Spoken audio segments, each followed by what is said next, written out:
Bonjour à tous, bienvenue pour une nouvelle vidéo. Donc aujourd'hui on reçoit Harris. Bonjour, Donc, c'est moi. Harris, joueur lyonnais, encore une fois. C'est un très très bon joueur qui a fait déjà plusieurs YCS et de gros tournois en France. Donc bienvenue Harris. Merci beaucoup. Ravi d'être sur cette nouvelle chaîne YouTube. Yes, yes, c'est cool.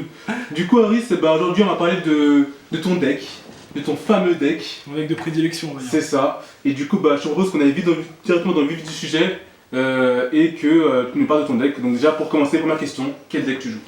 Je joue Orcust, toujours et encore.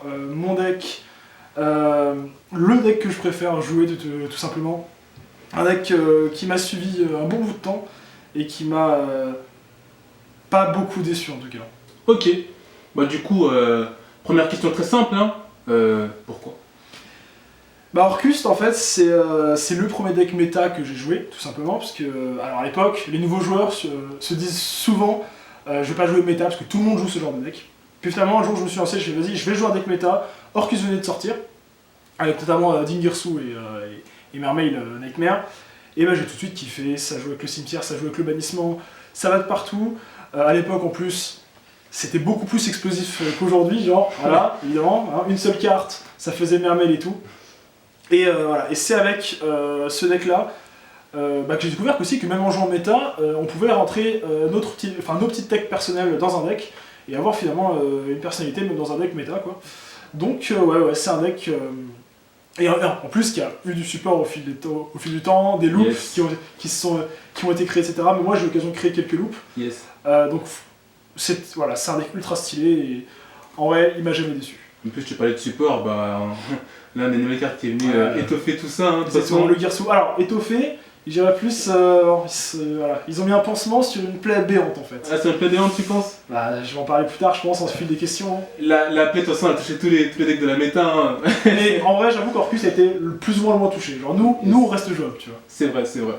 Et du coup, j'ai une question à te poser, si tu veux bien. Ce serait pour toi aujourd'hui, quel est le but de ton deck en fait? Alors en fait, le but d'Orcust, en fait, en ce moment, déjà c'est de commencer. T'as beaucoup moins de mal à partir premier, ça c'est sûr. Et le but premier, c'est de caler la loupe, l'engine en tout cas, avec les monstres ferrailles en français, donc c'est scrap en anglais. C'est-à-dire qu'en fait, la loupe ferraille maintenant, elle donne accès à une loupe qui n'a aucun sens. Elle donne accès à une loupe avec Apollo. En fait, juste invoquer un ferraille, avoir un extender, c'est généralement avoir la game si l'adversaire n'a pas de trap. Évidemment, s'il n'open pas de carte de side trop puissante. Et en fait, le but, en fait, c'est d'essouffler l'adversaire et de faire un 0 Boros qui va ensuite totalement vider son terrain et le tuer derrière. Ok, ça marche.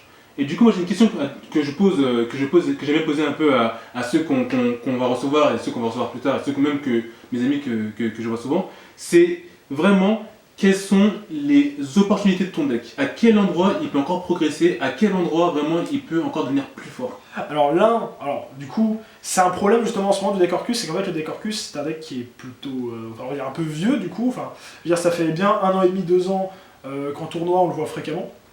Et du coup là en ce moment on le voit de moins en moins. Mais en fait c'est un deck que les gens connaissent. Les gens connaissent beaucoup, c'est-à-dire que les faiblesses du deck maintenant elles sont connues. C'est-à-dire que voilà, c'est sensible aux cartes qui bannissent du cimetière. Maintenant que la banlist l'a bien touché, ils sont beaucoup plus sensibles aux trappes qu'avant. Yes. Donc en fait, le problème avec Orcus, c'est que maintenant, tu auras du mal à surprendre ton adversaire. C'est juste ça le problème. Par contre, évidemment, il y a des games qui sont de toute manière gagnables. C'est-à-dire que Orcus, si tu maîtrises le deck, normalement tu peux te sortir d'à peu près toutes les situations, évidemment, sauf exception. Je pense notamment à Zarkani Only One, qui tue le deck si on joue pas une version un peu plus... comment dire, avec un peu plus de type dans le main deck. Yes. Mais en fait, Orcust, c'est assez difficile à dire. En fait, c'est Konami qui va décider si le deck va évoluer en fait. D'accord. Parce que là, de toute manière, ils nous ont donné une Girsu. Donc c'est plus ou moins une volonté qu'on continue voilà. Ils veulent voir un peu d'Orcust, mais l'avenir nous dira si les loops sortent. Okay. Généralement là, c'est plus au niveau de, évidemment comme tous les decks, hein, au niveau de Crystron Alkifibrax, que de nouvelles loops peuvent se développer en tout cas, mais l'avenir nous le dira en fait. Ça me fait rire ce nom. C'est juste ça. Bah oui, Alkifibrax. De Crystron imprononçable. Et du coup, petite question, on va dire un peu spicy, tu vois. Moi j'adore quand on parle moi du side. Parce que tu vois, le side c'est un peu là en fait où on va voir un petit peu à quel point un joueur il a réfléchi à son deck. Qu'est-ce que tu veux nous dire sur ton side toi aujourd'hui? Alors, le problème du side en ce moment, c'est que t'as des must-have, t'as des trucs en fait, t'es obligé de les jouer. On parle évidemment de Dark Lord of Mort, Evelyn, ça c'est sûr. En ce moment, contrôle mental, Pancratops c'est aussi très fort, etc. Yes. Alors, en ce moment, en tout cas, mon side il est vraiment basique. Hein. Alors, je pense que je peux vite fait montrer de loin, vous le verrez. On a du Dark Couleur, Evelyn, Nibiru, des cyclones cosmiques, parce qu'il y a beaucoup d'Elish, etc. Un peu de Radiant, etc. Voilà, c'est très très limité. Par contre, quand justement il y avait, quand Orcust brillait un peu plus en tout cas, c'est à ce moment-là qu'on pouvait vraiment jouer des cartes de side très très drôles. Et pour l'anecdote, je me souviens avoir joué des villages secrets des magiciens avec Witch, la petite ligne 2, histoire de surprendre un peu les Skace Trackers et les match-up, et les mirror match, parce qu'à l'époque évidemment on jouait Engage x3, le terrain des Trickstars x3, et il y en a beaucoup qui se sont laissés, qui ont été très surpris, hein. Je pense à Thomas Rose, quand je l'ai affronté, croyez-moi que Village secret des magiciens il s'y attendait pas. Hein. Thomas Rose, on voudra te ressortir dans les commentaires prochainement. C'était du 3v3 et on a perdu parce que mes deux coéquipiers avaient perdu leur partie. Yes. Et du coup, bah, ton side, et même ton deck, au final, on va pouvoir aller voir dans le deck discussion. Également, si on pourra avoir également un petit play de ton deck, parce qu'on a fait un petit duel tout à l'heure avec un autre deck de la méta qui est Lich. Donc, on va pouvoir un peu voir ça, tout ça, et voir un petit peu ce que ça donne. En tout cas, bah, écoute, merci Aris pour toutes tes informations très précieuses. Et ben ouais, j'ai une petite info en plus, parce qu'en fait, comme quand je disais que le deck en ce moment a beaucoup de mal à surprendre, yes. Et en fait, en ce moment, le deck a une nouvelle version, en tout cas, qui vient de sortir, oui, plus ou moins. C'est la version avec les nouvelles cartes Machina.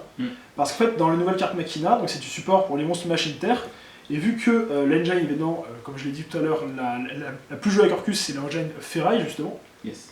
Et en fait, vous avez les nouvelles cartes Machina, donc Mechabot en français, qui vont tuto les cartes Ferraille, et notamment grâce à leur magie, qui fait du coup défausser, parce que du coup vous pouvez défausser un Orcus et c'est pas mal, et aussi du coup vous fait votre combo ferraille sans la norme. Donc en fait, c'est peut-être via les Machina que vous pouvez surprendre un peu avec Orcus. Okay. Le petit problème c'est qu'il y a 2-3 garnets, mais en vrai ça se joue pas mal. Yes, bah, vous voyez, un petit combo pour pouvoir faire des gros plays, donc merci Aris. Bah de rien, j'aimerais qu'il y ait la petite dédicace pour votre chaîne YouTube et notre Insta, donc Reboot Yu-Gi-Oh! Hein, de la team Reboot évidemment. Yes. Et puis voilà, j'espère que vous allez apprécier le petit duel qui va arriver. Allez suivre la page de Reboot, hein, ça fera plaisir. Évidemment. Merci à vous. Je vous dis du coup juste une bonne petite fin de journée et à bientôt.